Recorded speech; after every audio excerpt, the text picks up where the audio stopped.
He will rescue his people from that movement. Let me, oh boy, this is going to hurt. I'm going to argue with you.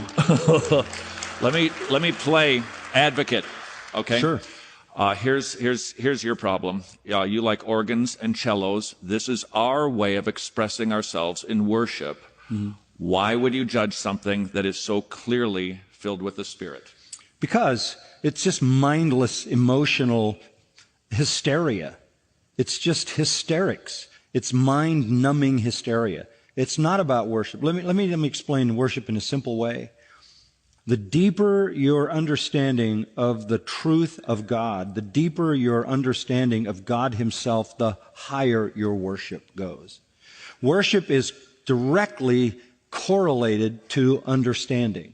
The richer your theology, the more full your grasp of biblical truth, the more elevated your worship becomes.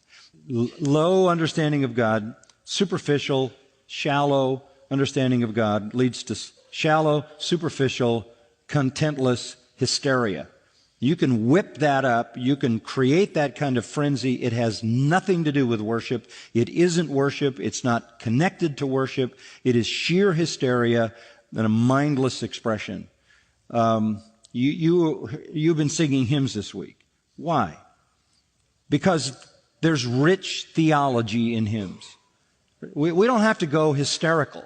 We want your mind fully engaged. Hymns, I like hymns. I don't need to hear fire, fire, fire 1,000 times. I don't need 7-11 choruses, 7 words 11 times over.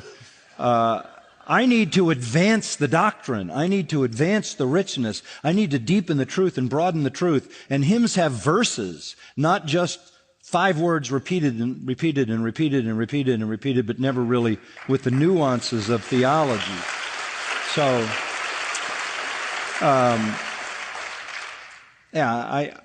that's not worship. That's not even Christian. That's no different than a rock concert. A lot of ways to manipulate people's minds, and they have figured out how to do that. So you're saying the theological depth of hokey pokey isn't it leads what we're to looking that. for. Okay.